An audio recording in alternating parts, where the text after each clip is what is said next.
Bismillahirrahmanirrahim. Assalamu alaikum dear friends. Dear friends, today I am going to teach you signaling pathway to release the calcium ion. Dear friends, जो last वाला topic था उससे पीछे वाला topic जो है हमारे पास एग एक्टिवेशन का था और हमने वहाँ पे डिटेल में पढ़ा है कि जब एग एक्टिवेशन होती है तो एग एक्टिवेशन में जो मार्फोलॉजिकल, फिजियोलॉजिकल या मॉलिक्यूलर चेंजेस आती हैं एग के अंदर, उसको एग एक्टिवेशन का नाम देते हैं। और फिर हमने ये कहा था कि एग एक्टिवेशन में दो रिस्पॉन्सेज हैं, एक स्लो और एक fast. Is that clear?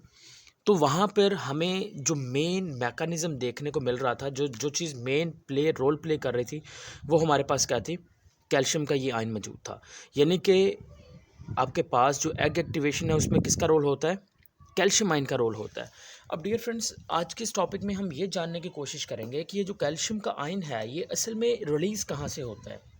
Is that clear?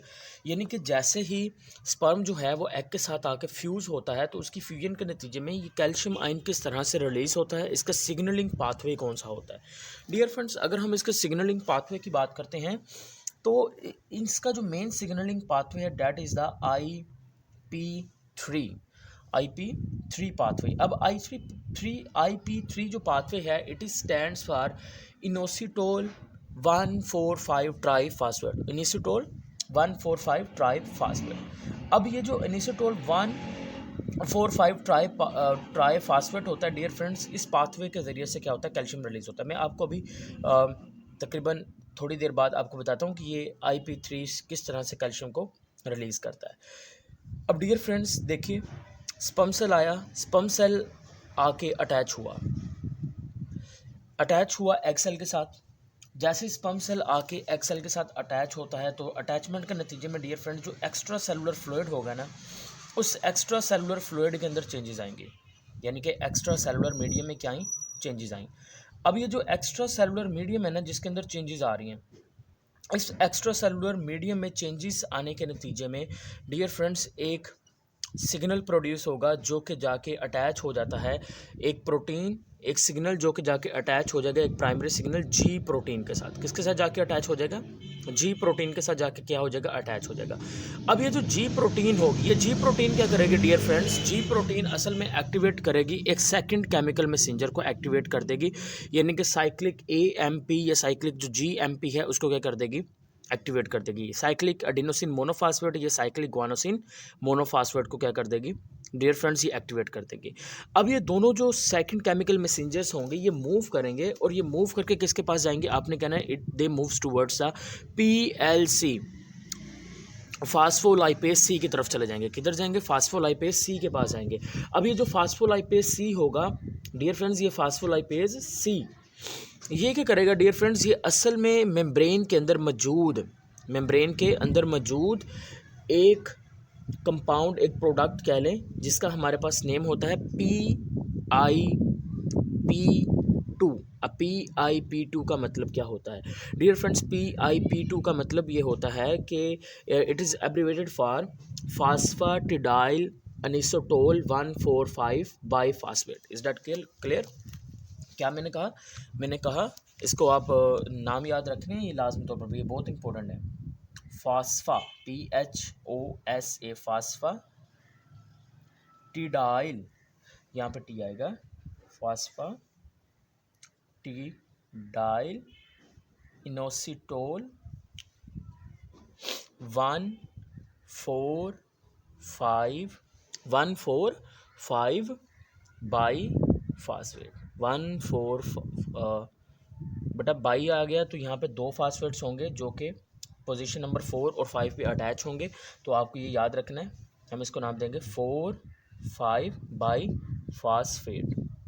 ठीक है, वो 1,4,5 आएगा किसके लिए डियर फ्रेंड्स? वो किसके लिए आएगा? वो IP3 के लिए आएगा। किसके लिए आएगा? IP3 अनिसोटोल 1,4,5 triphosphate. ये हमारे पास आ गया फास्फाटिडाइल अनिसोटोल 4,5 बाई फास्फेट के लिए आ जाएगा। तो डियर फ्रेंड्स क्या हुआ? Sperm entry, extra cellular medium में चेंजेस, वो जाके अटैच हो गया जी प्रोटीन के साथ। जी प्रोटीन से केमिकल मैसेंजर प्रोड्यूस हुए सेकंड CAMP GMP, वो गए फास्फोलाइपेज सी के पास। किसके पास गए? फास्फोलाइपेज सी, ये एक एंजाइम है। उसके बाद जाएंगे, ये जो फास्फोलाइपेज सी होगा डियर फ्रेंड्स, ये फास्फोलाइपेज सी क्या करेगा, ये मेम्ब्रेन के अंदर मौजूद PIP2 को क्या कर देगा, ब्रेक कर देगा। अब जैसे ही PIP2 phosphatidyl 4,5 bi phosphate dear friends ये ब्रेक होगा, इसके ब्रेक होने से मज़ीद दो प्रोडक्ट बन जाएंगे। अब वो दो प्रोडक्ट, दो कौन से एक्टिव कंपाउंड बनेंगे, उनमें से पहला जो एक्टिव कंपाउंड होगा हम उसको क्या नाम दे देंगे, IP3 का नाम दे देंगे। क्या नाम देंगे, IP3 का नाम दे देंगे। हमने स्टार्ट पे कहा था ना कि जो IP3 होता है वही पाथवे है कैल्शियम को रिलीज़ करने का। तो अब देखना डियर फ्रेंड्स किस तरह से कैल्शियम रिलीज़ होगा। तो पहला जो एक्टिव कंपाउंड बनेगा वो IP3 होगा, और दूसरा जो बनेगा हम उसको क्या नाम दे देंगे, DAG। IP3 का तो आपको एब्रीवेशन पता ही है, अनिसोटोल 1,4,5 ट्राईफास्फेट, लेकिन DAG stands for di acyl glycerol. ठीक है, डाई असाइल ग्लाइसरोल होते हैं। अब हम बात करते हैं dear friends opening of calcium channels. Calcium channels की ओपनिंग होने वाली है, Ca+2 चैनल यहाँ पे लिख लेते हैं। तो डियर फ्रेंड्स ये जो IP3 यहाँ पे रिलीज़ हुआ है, ये IP3 किधर जाएगा, ये जाके ना ओपन कर देगा एंडोप्लाज्मिक रेटिकुलम। किसको ओपन करेगा, एंडोप्लाज्मिक रेटिकुलम में जो कैल्शियम के चैनल्स होंगे ना, रेटिकुलम में जो कैल्शियम चैनल्स हैं उनको डियर फ्रेंड्स ये क्या कर देगा, ओपन कर देगा। जब ये ओपन करेगा तो जाहिर सी बात है इंट्रासेलुलरली क्या होगा डियर फ्रेंड्स, जो कैल्शियम होगा वो कहाँ पे आ जाएगा, वो अंदर वाली साइड पर इंक्रीज होना, बढ़ जा स्टार्ट हो जाएगा। तो यहाँ पे देखिए दोबारा से IP3 पाथवे ने कैसे काम किया। ये हमारे पास dear friends sperm extra cellular changes, G protein, cyclic chemical messenger, PLC, PIP2, IP3 और IP3 ने कैल्शियम चैनल्स को ओपन कर दिया। Is that clear. अब दूसरी हमने यहाँ पर डियर फ्रेंड्स जो एक्टिव कंपाउंड की बात की थी वो था हमारे पास DAG। अब हम बात कर लेते हैं कि जो DAG है, डाई असाइल ग्लाइसरोल, उसका काम क्या होता है। डियर फ्रेंड्स ये जो DAG होता है ना, ये क्या करेगा, ये एक और मैकेनिज्म को एक्टिवेट कर देगा। ठीक है, ये पहले तो एक प्रोटीन को जाके एक्टिवेट करेगा, हम उसको नाम देंगे प्रोटीन काइनेज C। ये क्या करेगा dear friends, protein kinase C को क्या करेगा, एक्टिवेट करेगा। अब ये जो प्रोटीन काइनेज C है, इसने एक्टिवेट की, इसका ना एक काम होता है। अब इसका काम डियर फ्रेंड्स क्या होता है कि ये असल में ना एक एक्सचेंज पंपिंग मैकेनिज्म को एक्टिवेट करती है। अब एक्सचेंज पंपिंग मैकेनिज्म कौन सा होता है, it activates the sodium exchange pumping mechanism with the hydrogen ion. यानी कि डियर फ्रेंड्स इसके नतीजे में क्या होगा, क्योंकि एक्स्ट्रा सेलुलर फर्टिलाइजेशन की बात हो रही है, यानी कि एक्सटर्नल फर्टिलाइजेशन की, तो एक्सटर्नल मीडियम के अंदर डियर फ्रेंड्स जो सोडियम आयन होंगे, वो सोडियम के आयन बाहर से किस तरफ मूव करना शुरू कर देंगे, अंदर की आने जानिब आना शुरू कर देंगे, और उसके नतीजे में डियर फ्रेंड्स जो हाइड्रोजन के आयन होंगे, हाइड्रोजन के आयन अंदर से किस तरफ मूव करना शुरू कर देंगे, बाहर की जानिब। Is that clear. तो हम इसको क्या नाम दे देंगे, हम इसको नाम दे देंगे एक्सचेंज पंपिंग मैकेनिज्म का, एक्सचेंज पंपिंग मैकेनिज्म का नाम दे देंगे। और ये कौन करेगा, DAG इसके अंदर इन्वॉल्व होगा। Is that clear. तो डियर फ्रेंड्स इस तरह से क्या होगा कि देखें, जब सोडियम अंदर आ रहा है, हाइड्रोजन बाहर जा रहा है, इसके नतीजे में डियर फ्रेंड्स जो pH होगा, यानी कि negative log of hydrogen ion क्या होगा, वो इंक्रीज़ हो जाएगा। Is that clear. यानी कि हम ये कह सकते हैं कि जो pH इंक्रीज़ हो गया, कैल्शियम इंक्रीज़ हो गया, और जो एग है वो उसमें जो अल्काइल मीडियम है, अल्कलाइजेशन है, वो इंक्रीज़ हो गई। तो उसके नतीजे में डियर फ्रेंड्स क्या होगा कि जो डेवलपमेंट का प्रोसेस होगा, इन सभी चीज़ों के नतीजे में क्या होगा कि जो डेवलपमेंट है, हम कहेंगे फाइनली मीडियम भी चेंज हो चुका है, pH बढ़ चुकी है, कैल्शियम आ चुका है, तो क्या चीज़ स्टार्ट हो जाएगी, डेवलपमेंट स्टार्ट हो जाएगी। तो ये हो गया हमारे पास एक हिस्सा स्टोरी का। अब हम बात कर लेते हैं डियर फ्रेंड्स कि जो IP3 है इसकी इम्पोर्टेंस कितनी होती है सी अर्चिन्स के अंदर।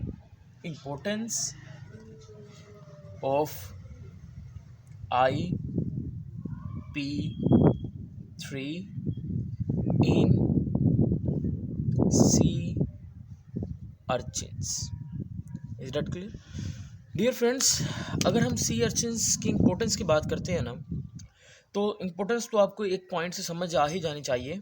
वो ये है कि अभी हमने ऊपर पढ़ा है कि कैल्शियम रिलीज़ करेंगे, कैल्शियम इन्वॉल्व होता है डेवलपमेंट के प्रोसेस को स्टार्ट करने के लिए। Is that clear?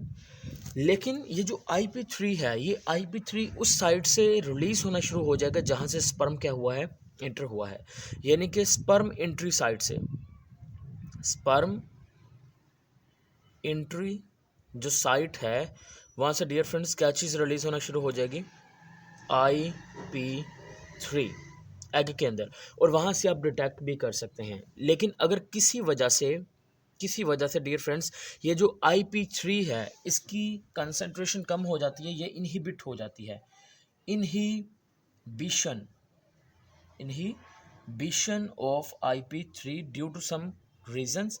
As a result, there will be no release of the calcium ions in the intracellular medium. तो डियर फ्रेंड्स उसका नतीजे में जो कैल्शियम आयन है, calcium ion does not release, तो वो भी रिलीज नहीं होगा। और डियर फ्रेंड्स अगर आप एक्सटर्नली तौर पर, एक्सपेरिमेंटली तौर पर ये जो IP3 है, IP3 को इंजेक्ट कर देते हैं, इंजेक्टेड एक्सपेरिमेंटली, तो डियर फ्रेंड्स आपको ये याद रखना है कि जब आप एक्सपेरिमेंटली इसको इंजेक्टेड कर देंगे उसके नतीजे में जो कैल्शियम की आयन है वो रिलीज़ होना भी शुरू हो सकता है। Is that clear? यानी कि अगर आप IP3 को एक्सपेरिमेंटली लगाते हैं तो उसके नतीजे में कैल्शियम रिलीज़ होना शुरू हो जाएगा। बेशक ये ऊपर वाला IP3 जो पाथवे है ये कंप्लीट हो ना हो, लेकिन IP3 की कंसंट्रेशन बढ़नी चाहिए तो ये सारा कुछ हो जाएगा। Is that clear? और अगर आप जो कैल्शियम है, कैल्शियम को पहले इंजेक्ट कर देते हैं एग के अंदर, तो डियर फ्रेंड्स अगर आपने कैल्शियम पहले ही एग के अंदर इंजेक्ट कर दिया है तो डियर फ्रेंड्स उसके नतीजे में क्या होगा कि जो IP3 है वो रिलीज़ नहीं होगा। Is that clear? तो IP3 का जो लोकल रिलीज था चैनल थे वो नहीं होने वाला, क्योंकि कैल्शियम आयन क्योंकि उसके अंदर ऑलरेडी मौजूद है तो इस वजह से वो रिलीज़ नहीं होगा। तो that is the importance of IP3 in the sea urchins. लेकिन अगर डियर फ्रेंड्स हम बात करते हैं ना वर्टिब्रेट्स के अंदर, तो वर्टिब्रेट्स के अंदर भी इसका जो रोल है वो काफ़ी ज़्यादा मातकुल रहता है, यानी कि बहुत ज़्यादा ज़रूरी रहता है।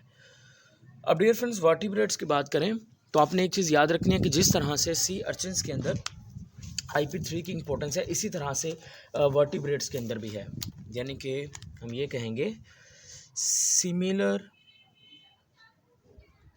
Role of release in egg of vertebrates, यानी कि जिस तरह से सी अर्चिन्स के एग के अंदर ये रिलीज़ हो रहा है वही का सारा वही मैकेनिज्म कहाँ पर रहने वाला है, वर्टिब्रेट्स के अंदर भी रहेगा। Is that clear?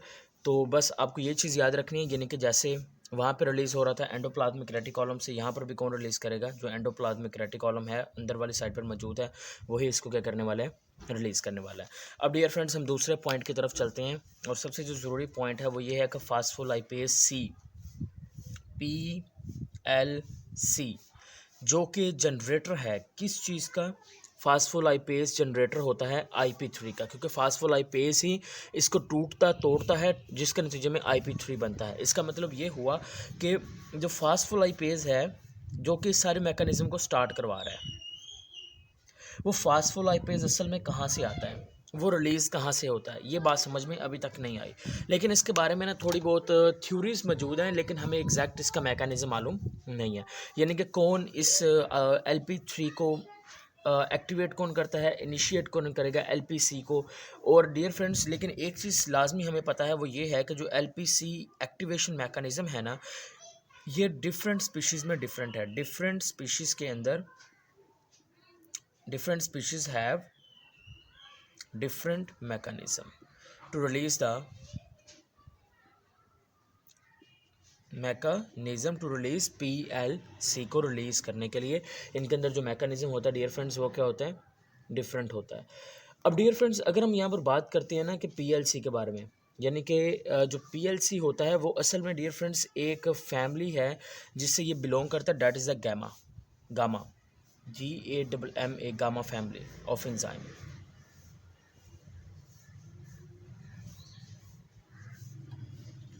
एंजाइम्स की जो गामा फैमिली है वहाँ से बिलोंग करता है, और इसको इनिशिएट कौन करवाएगा, that is initiated by another enzyme, और उस एंजाइम का नेम क्या होता है,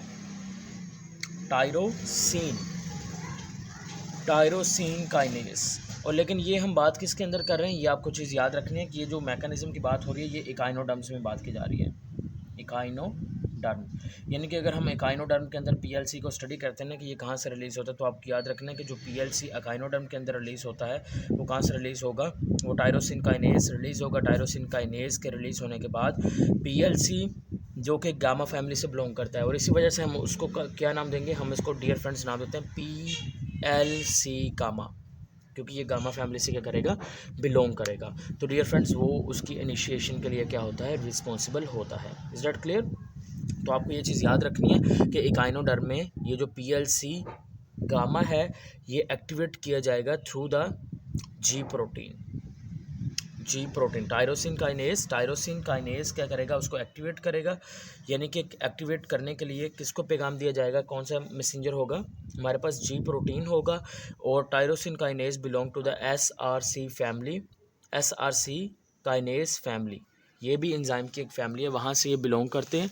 तो डियर फ्रेंड्स ये वहाँ से रिलीज़ किए जाएंगे। और डियर ये इनका रोल क्या होता है, इनका रोल ये होता है कि ये जाके क्या करते हैं डियर फ्रेंड्स, कैल्शियम आयन जो कि इनिशिएशन करवाते हैं, कार्टिकल जो ग्रैनुलस होते हैं, कैल्शियम आयन जो कि कार्टिकल ग्रैनुलस की एक्सोसाइटोसिस करवाते हैं ताकि मज़ीद जो केमिकल रिएक्शन है वो प्रोसीड कर सके, उस प्रोसेस को इनिशिएट करवा देते हैं। Is that clear? तो आपको ये भी चीज़ याद रख लेनी है कि कार्टिकल ग्रैनुल्स एक्सोसाइटोसिस में भी इन्वॉल्व होते हैं। तो डियर फ्रेंड्स यहाँ तक हमारा जो सिग्नलिंग पाथवे है of release of calcium ion वो कंप्लीट हो चुका है। होप सो डियर फ्रेंड्स आपको ये टॉपिक क्लियर हो चुका होगा। अगर कोई कन्फ्यूजन होगी तो पूछ सकते हैं आप कमेंट सेक्शन में लाजमी तौर पर। इंशाल्लाह नेक्स्ट हम इंटरनल फर्टिलाइजेशन से वाले टॉपिक से स्टार्ट करेंगे। स्टे कनेक्टेड एंड अल्लाह हाफिज़।